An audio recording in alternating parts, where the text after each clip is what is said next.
What are the best and worst methods for boosting testosterone? In this video, I'm going to weed out the crap between the good, ranking every testosterone boosting method from A plus to F to not only save you countless hours of wasted effort and money in following inefficient testosterone boosting methods found online today, but to also make sure you're getting the best bang for your buck when it comes to boosting your testosterone. Now, for a testosterone boosting method to rank highly, it needs to meet three criteria. The method must be proven by scientific studies to positively impact testosterone levels. If a method lacks substantial evidence or shows minimal impact on testosterone, it's going straight to the F tier. And the method should not pose any significant health risks or adverse side effects. Any methods that compromise health or well-being for the sake of boosting testosterone will also be ranked lower. And the method needs to be practical and sustainable over the long term. If it's excessively difficult, costly, or requires unsustainable lifetime changes, it won't rank highly. Easy to maintain methods that fit into daily life will score better too. After evaluating countless methods, from dietary changes, exercise routines, to supplements and medical treatments, we'll crown two methods as the best for boosting testosterone. Conversely, we'll identify two popular methods as the least effective, relegating them to the F tier. Now let's start with the methods that fall short. At one point, every man and his dog had a Lumi tub in his garden. And granted, some guys jumped on the ice bath bandwagon to improve their mental health. Some wanted to start their day with something hard, while others, they just wanted to experiment if a cold dip would help benefit them in one way or another. And I'm all for that. But the trouble was that some men were exposing themselves to cold water for the sake of thinking that they were boosting their testosterone. But one 1999 study suggests cold water stimulation actually resulted in a 10% decrease in testosterone levels. While cold water therapy can improve circulation and possibly reduce inflammation, it's important to note that any potential increase in testosterone from cold water therapy is probably going to be short-lived, and for lasting benefits, regular and consistent exposure would be necessary. Now, while ice baths and cold showers are easy to follow and available to almost everyone in the Western world, because cold water exposure has virtually no evidence on boosting testosterone long term, I'm sorry to say, Wim Hof fans, cold water exposure is going in at F. Joining cold water exposure in F is a little known herb that made my sweat stink like the supermarket spice aisle. You see, when I was young, dumb, and in my early fitness days, I'd spend hours scouring the reviews on supplements, looking for the secret sauce to boost my gains. And I remember I came across this supplement called Fenu from what was back then the leading supplement brand in the UK, Muscle. Now, the active ingredient in Fenu was a herb called Fenu Greek. But it turns out, though, that the evidence supporting Fenu Greek's ability to increase testosterone might not actually be as strong as initially thought. Initial studies, often sponsored by Fenu Greek's manufacturers, showed promising results, but subsequent independent studies have not always replicated these findings. So, based on my own personal experience with Fenu Greek, and the fact that whenever a manufacturer might be manipulating their findings to make a supplement sound better than what it is, I'm sorry, Fenu Greek fans, goes into the F pile. But you could try it in a curry. You never know. Good work. Now we have the Fs out of the way. The first testosterone boosting method going in the A plus pile is free, readily available, safe, and has countless research to back it up. And the only health risk is if you don't do it, and that is sleep. Now there's countless research supporting good sleep hygiene can increase and sustain high levels of testosterone. And when disrupted sleep and conditions like sleep apnea, for example, have been shown to dramatically decrease testosterone levels. And that's because testosterone follows almost like a daily rhythm where levels rise during sleep and peak in the early morning. And this cycle can be disrupted by sleep deprivation, potentially affecting testosterone production. Inefficient sleep, particularly less than 5 hours per night, has been associated with a notable decrease in testosterone. So if there's one testosterone boosting method I'd recommend, optimal sleep is the one. And the other A plus method ties in with sleep, and virtually anyone can do it too, and I'll reveal what that is at the end of the video. Next, we have intermittent fasting, which, if you don't know, is going periods of anywhere from 8 to 16 hours without food, but it can be extended for a lot longer if the individual decides to do so. Now, admittedly, I'm a huge fan of intermittent fasting. It's practical, it's safe, and for as long as I can remember, I've fasted for about 16 hours per day, and so do some of my clients. Cutting out a meal like breakfast through fasting is such an easy way to cut out calories for fat loss and weight maintenance. But from a boosting testosterone standpoint, a review from 2022 pointed out a decline in testosterone levels in lean, young, and active men as a result of intermittent fasting. And while the direct impact on boosting testosterone levels, particularly in men, remains a subject of ongoing research and debate, I was going to put it in the F pile. But because of intermittent fasting's potential to help with fat loss and weight maintenance, which I'll explain why it's so important for testosterone at the end of this video, I'm going to put it into the E pile. Now next we have TRT, testosterone replacement therapy. And this is the holy grail for men who've been told that their testosterone levels are more disappointing than a rain-soaked barbecue. TRT is kind of like a roadmap for men back to their glory days. But before you jump on the wagon, it's not all sunshine and rainbows.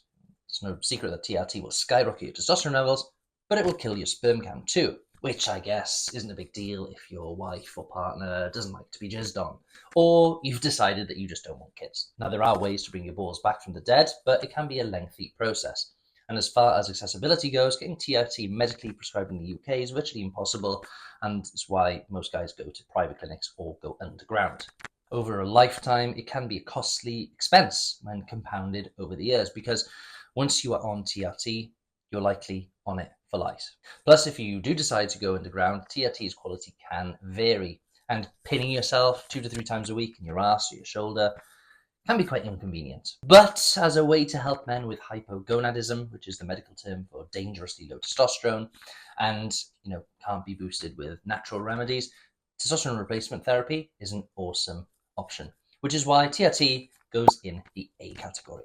Chronic stress is a testosterone killer, and courtesy of cortisol, a stress hormone that's about as friendly to your T levels as a cat is to a mouse. And techniques like meditation, yoga, good sleep, or even a good old belly laugh can help kick stress to the curb and give your testosterone a fighting chance. And because of its impact on testosterone and overall health, how convenient it is to practice mindfulness, stress reduction, it lands a solid spot in the A tier. And when it comes to alcohol, while an occasional drink won't hurt your testosterone levels, heavy drinking can.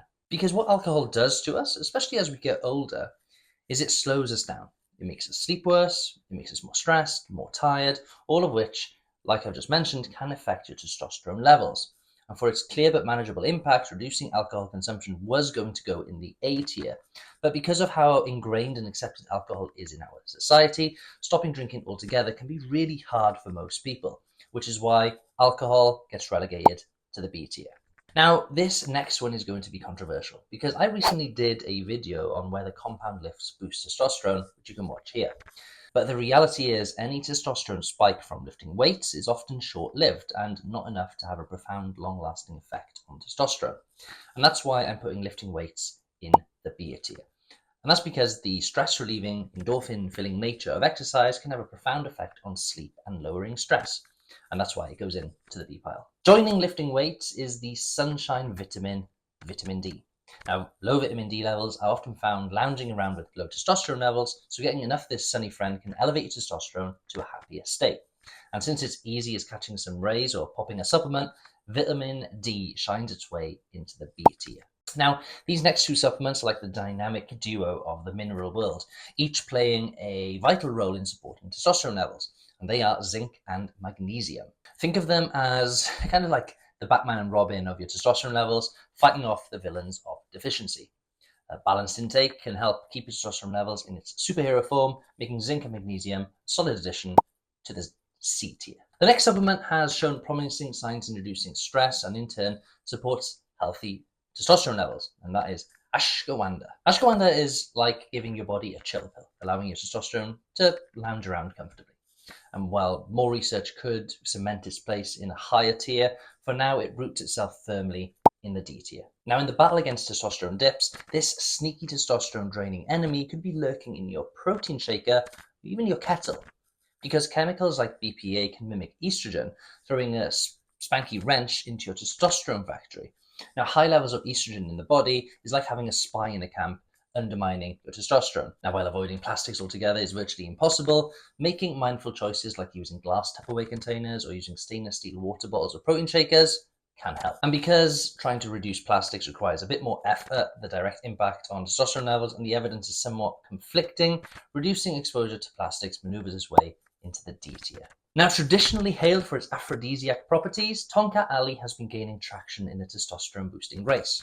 Some studies suggest it might help giving your testosterone a nudge by reducing stress and improving mood. However, with research still on the come-up, Tonka Ali paints his flag in the D tier, showing potential, but awaiting its moment in the spotlight. Now, in early Reddit days, Seaman Retention was considered as the king of boosting testosterone, and those who practiced blue balls therapy developed a cult-like superiority complex over those who didn't. Now, without giving too much away, I recently did a video on semen retention, which you can watch here. I guess no real spoilers are needed because by putting it in the E tier, you can probably guess its effectiveness in boosting testosterone. Now, joining optimal sleep in the A+ category is a practice that every man is capable of once they discover the right training and dieting approach for their body type and where they are right now in their fitness journey. In fact, this method has been proven to be so powerful, it's been deemed as the most important and effective way to boost testosterone by Examine, which is an independent research website with no bias that breaks down research for dummies like me, and that is getting to a healthy level of body fat. Carrying around extra pounds like dragging a tire in a marathon. It's going to slow you down, and that includes your testosterone levels. Now, research shows that shedding those extra kilos and getting to anywhere between 15 and 20% body fat can give your testosterone a nudge in the right direction. So for its all-round benefits, while I was going to put it into the C tier because so many guys struggle losing fat, with the right approach, support, and accountability, I genuinely believe that every man can get to a healthy weight. Nearly 500 skinny fat guys have shown this to be true, so losing fat punches its way into the A+ tier. Now, on the topic of losing fat, most skinny fat men have had their belly for as long as they can remember. And their belly cripples their confidence, it stops them doing fun things and making memories with their loved ones. My one-to-one program, The Skinny Fat Awakening, where I take the guesswork, confusion, and second guessing out of the equation for you, giving you a specific roadmap to help you boost testosterone and reverse the skinny fat curse. To discover if you're a good fit for the program, complete the form below and we'll hop on a breakthrough call together. And if you're adamant that you've got low testosterone, this 10-second quiz will reveal whether your instincts are right. So go here to do the quiz now. Thanks for your time and attention. I'll see you in the next video.